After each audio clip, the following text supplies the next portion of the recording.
Hello मेरे प्यारे दोस्तों, बच्चों और प्यारे मित्रों। आज जरूरी जानकारी में आज का विषय है नदी यमुना। आप नदी यमुना के बारे में सुन रहे हो। इसके बारे में हम पौराणिक कथा की बात करेंगे। यमुना के बारे में ब्रह्म पुराण में क्या लिखा है वो भी बात करेंगे। यमुना के बारे में गर्ग पुराण में क्या लिखा है ये भी बात करेंगे। यमुना भगवान श्री कृष्ण की चौथी पत्नी थी, इनके बारे में बात करेंगे। यमुना और ब्रज भूमि का क्या रिश्ता है इसकी बात करेंगे। यमुना सूर्य की पुत्री थी, इनकी बात करेंगे। यमुना यमराज की बहन है, जुड़वा भाई बहन थे ये, उनकी भी बात करेंगे। और सबसे बड़ी चीज कि यमुना नदी वर्षों से मृत नदी के नाम से जानी जाती है, उस पर बात करेंगे। आज यमुना को कोई नया जीवन देने जा रहे हैं। हालांकि यमुना नदी जो है वो तो खुद में भगवान है, लेकिन मनुष्यों के क्रियाकलापों के द्वारा यमुना को जो मृत यमुना में बदला गया, उसको फिर से जीवित करने का श्रेय जो हमारे देश के राजनीतिक पार्टी जो दिल्ली में बीजेपी जीती है, उन्होंने बीड़ा उठाया है। और आपके जो दिल्ली के नए मुख्यमंत्री रेखा गुप्ता हैं, वो कल ही जाकर के वो अपने शपथ ग्रहण के बाद पहला जो उन्होंने काम किया है वो यमुना की आरती किए हैं। ये बहुत ही अच्छा लगा है दिल्ली वासियों को। तो आप लोगों से निवेदन है कि आप पूरा वीडियो देखें, सुनें और पूरी जानकारी को आप यहां से लें कि यमुना के बारे में। और अंत में आप रेखा गुप्ता, उनकी टीम को, बीजेपी को धन्यवाद करें कि उन्होंने यमुना नदी के बारे में सोचा, जो वर्षों से, सैकड़ों साल से किसी ने भी यमुना नदी के बारे में नहीं सोचा। तो आइए सबसे पहले हम यमुना नदी के बारे में जानते हैं कि ये कहां से निकलती है और कौन से पहाड़ से निकलती हैं, किन किन शहरों से बहती हुई गुजरती हैं और ये गंगा में कब मिलती हैं। तो सबसे पहले यमुना नदी उत्तराखंड का एक जिला है उत्तरकाशी, उससे 30 किलोमीटर उत्तर से गढ़वाल जगह का नाम है। उस गढ़वाल के बंदर पूंछ चोटी नाम है, बंदर पूंछ की चोटी से निकलती है। जिस पर्वत से निकलती है उस पर्वत का नाम है कालिंदी पर्वत। और ये कालिंदी पर्वत से 6200 मीटर की ऊंचाई से नीचे की ओर यमुना नदी गिरती है।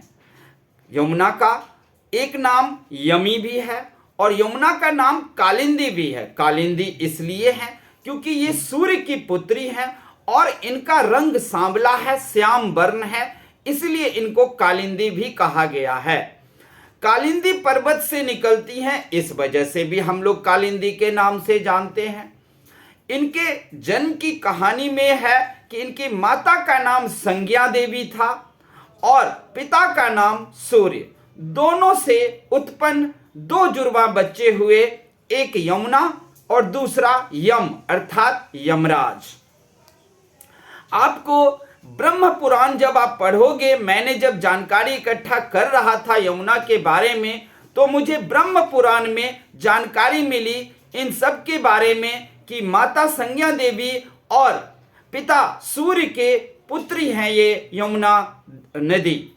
और गर्ग संहिता को जब मैंने खंगाल रहा था तो गर्ग संहिता में हमें यमुना जी का 5 नाम मिला।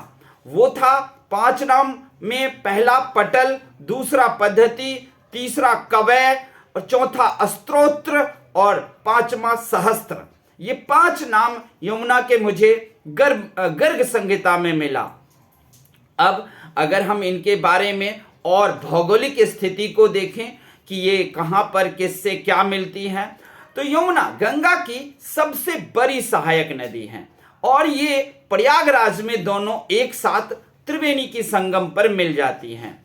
यमुना की सहायक नदियां और भी हैं, चंबल, सेंगर, छोटी सिंधु, बेतवा, केन, टोंस, हिंडन, शारदा, कुंता, गिरी, ऋषि गंगा, हनुमान गंगा, ये सारी नदियां जो हैं वो यमुना जी की सहायक नदियां हैं और यमुना जी गंगा जी की सहायक नदियां हैं। यमुना दिल्ली, आगरा, इटावा, कालपी, हमीरपुर, मथुरा और वृंदावन से भी ये गुजरती हैं। अब ये पता करते हैं कि यमुना धरती पर कैसे आई और उसके बाद यमुना की शादी भगवान श्री कृष्ण से कैसे हुई। तो यमुना जब बड़ी हुई तो वो श्री कृष्ण की से प्रेम करती थी, उनकी भक्ति करती थी, उनकी तपस्या करती थी। जब ये श्री कृष्ण भगवान को पता चला तो वो सूर्य देव के पास गए और उनके पुत्री का हाथ मांगा और इस तरीके से भगवान श्री कृष्ण का ये चौथी पत्नी बनी, फोर्थ वाइफ बनी, यानी कि ये 8 पटरानियों में से चौथी पटरानी श्री कृष्ण भगवान की ये बन गई। यमुना जी जब बड़ी हुई तो अपने भाई के साथ ही वो रहती थी, क्योंकि दोनों जुड़वा थे, उनको अपने भाई से बहुत प्रेम था। भाई यमराज थे। यम यानी कि वो दंड देने का कार्य उनको स्वर्ग में मिला था, या धर्म पुण्य पाप का लेखा जोखा करते थे। तो ये सब चीजें जो वहां पर दंड विधान और पाप पुण्य का लेखा जोखा जो यमराज करते थे, ये यमुना जी को देखना अच्छा नहीं लगा। इस वजह से वो गोलोक को चली गई थी।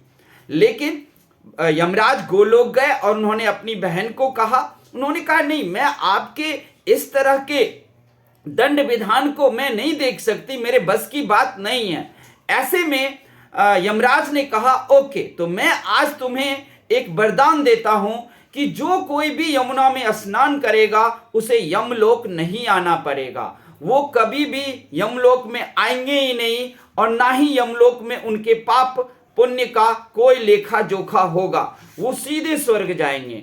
लेकिन दोस्तों, क्या आज हमारी यमुना जी इस तरह के हैं जो हम उसमें स्नान कर सकें? आपको पता होना चाहिए कि यमुना को काला यमुना, मृत यमुना में बदलने वाले दिल्ली के लोग हैं। दिल्ली के 58% कचरा यमुना नदी में फेंके जाते हैं और इसी वजह से आज यमुना मृत हो चुकी है।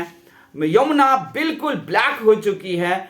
उसमें नहाना तो दूर, आप पैर नहीं रख सकते हो। लेकिन यमुना तो जीवनदायिनी है। यमुना के नदी के पानी से, यमुना के किनारे के सारे शहर, सारे सिस्टम और सारे शहर फले फूले हैं। आगरा हो, दिल्ली हो, मथुरा हो, खेती के काम में इनके पानी को लाया जाता है। और यमुना तो पौराणिक कथा और हमारे धार्मिक रूप से ये बेहद इंपॉर्टेंट है। तो मैं ये कहना चाहता हूं दिल्ली वासियों से कि जो भी हो, सैकड़ों साल से हो या हजारों साल से, कभी यमुना आरती नहीं हुआ। लेकिन कल जो हमारे राष्ट्रीय पार्टी बीजेपी के जब दिल्ली में जीत मिली है और उन्होंने जो शुरुआत किया है कि उनके मुख्यमंत्री, बीजेपी का मुख्यमंत्री रेखा गुप्ता अपनी शपथ ग्रहण समारोह के बाद जो यमुना जी की आरती करी है, वो सैकड़ों साल बाद हुआ है, हजारों साल बाद हुआ है। ऐसा किसी ने नहीं किया। सबसे बड़ी बात है, क्या यमुना आरती करने से क्या यमुना जी का गंदा पानी साफ हो जाएगा? बिल्कुल नहीं। लेकिन जब हमारे मन में आस्था जगती है तो हम सारे दिल्ली के नागरिक अपने आप उस आस्था को संभालेंगे। क्योंकि आप लोगों को पता है, हम तो आस्था के लिए कुंभ में मर मिटने को तैयार होते हैं और कुंभ में मरने को आस्था में हम कहते हैं हमें तो मुक्ति मिल जाएगी, और ऐसा हम लोग करते हैं। यानी कि हम भारतीयों में एक बात पाया जाता है कि कुछ भी हो, हम अपनी आस्था को हिलने नहीं देते हैं। हमारी आस्था पे कोई चोट करे, हमारी आस्था को कोई मिटाए, ये नहीं हो सकता। तो जो दिल्ली के मुख्यमंत्री ने जो कोशिश की है कि अगर हम लोगों में आस्था को जगा दें और यमुना आरती होने लगे, तो जो पवित्र चीज को हम, हिंदुओं का ये नियम है कि हम अगर किसी को पवित्र मान लेते हैं तो फिर उसे हम अपवित्र नहीं करते हैं, हम उसे गंदा करने की कोशिश भी नहीं करते हैं। अगर ये काम पहले ही हुआ होता कि गंगा आरती शुरू करो, गंगा आरती शुरू करते ही हिंदू में सब जानते हैं कि वो अपनी जब पूजा करते हैं तो कितना लिपा पोती करते हैं पूजा करने के लिए, गाय की गोबर से या फिर सूखी चिकनी लाल मिट्टी से उस जगह को लीपते हैं, पोतते हैं।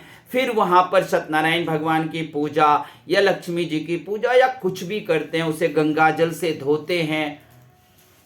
और अगर अब आरती की प्रथा ये शुरू हुई तो हमारे लिए, तो हमारे लोगों के लिए पवित्रता की बात होगी, हिंदुओं के लिए पवित्रता की बात होगी। और हिंदू अपने पवित्रता में कभी भी अपवित्रता को आने ही नहीं देगा, ये उसकी खासियत है हिंदुओं की। तो एक जो ये सिस्टम शुरू किया, मैं तो ये कहता हूं कि जब नेहरू जी लाल किला पर शपथ ग्रहण लिए थे प्रधानमंत्री का, तो क्या उन्होंने यमुना को नहीं देखा? क्या उन्हें यमुना की आरती नहीं करनी चाहिए थी? उनको भी करनी चाहिए थी। और भी केजरीवाल जी आए तो क्या उनको नहीं करनी चाहिए थी? उन्हें भी करनी चाहिए थी। क्योंकि आप जानते हो कि यमुना को साफ करने का एकमात्र तरीका है लोगों में आस्था जगाना कि ये यमुना है, ये आपकी पवित्र माता है, ये आपकी पवित्र नदी है। इनका वेदों, ग्रंथों और पुराण उपनिषदों में वर्णन है। अगर ये शुरू होता तो धीरे धीरे लोगों की आस्था जग जाती, वो कूड़ा कचरा फेंकना बंद कर देंगे या कूड़ा कचरा का निपटान भी कर लेते। तो अब आइए, अब हम चलते हैं कि ब्रज लोगों का और यमुना का क्या रिश्ता है। तो ब्रज और यमुना का वही रिश्ता है जो रिश्ता आत्मा और शरीर का होता है। आप जाओ वृंदावन में, राधा रानी को बहुत सुनोगे कि राधा रानी की भजन कीर्तन पूजा अर्चना, लेकिन राधा रानी की भजन पूजा अर्चना यमुना के बिना नहीं होता। आप जब वहाँ जाओगे,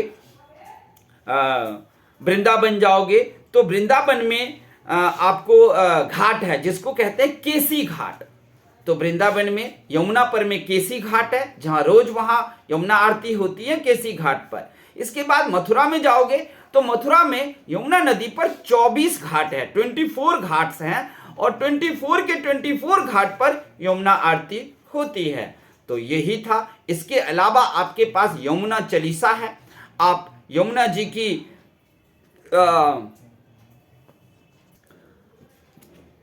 और आप देखोगे कि इन घाटों पर रोज यमुना आरती होता है, और यमुना आरती भी है। आपको यमुना चालीसा, यमुना आरती पढ़ कर के लोग यमुना आरती करते हैं।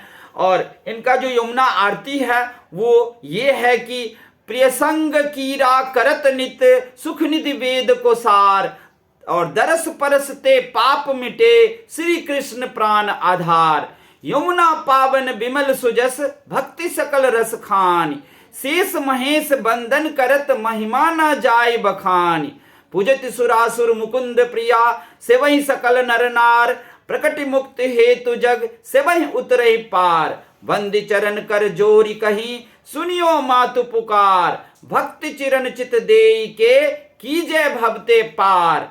तो ये आपका यमुना चालीसा भी है, ये लंबी है, लेकिन थोड़ा भी आप गा करके आप यमुना जी की आरती कर सकते हैं। और फिर से हम दिल्ली के मुख्यमंत्री का धन्यवाद करेंगे कि आपने ये आरती की शुरुआत करके हमारे मन में जो पवित्रता की आस्था जगाई है, जिससे हम सभी दिल्ली के नागरिक आपको मदद करेंगे यमुना जी को साफ करने में और यमुना जी को पवित्र बनाने में। और यमुना हमारे दिल्ली की आत्मा है, क्योंकि दिल्ली जीवित ही नहीं रह सकता। आप सब जानते हो, कोई भी शहर, कोई भी सभ्यता बिना नदी के नहीं चलती। लंदन में टेम्स नदी है।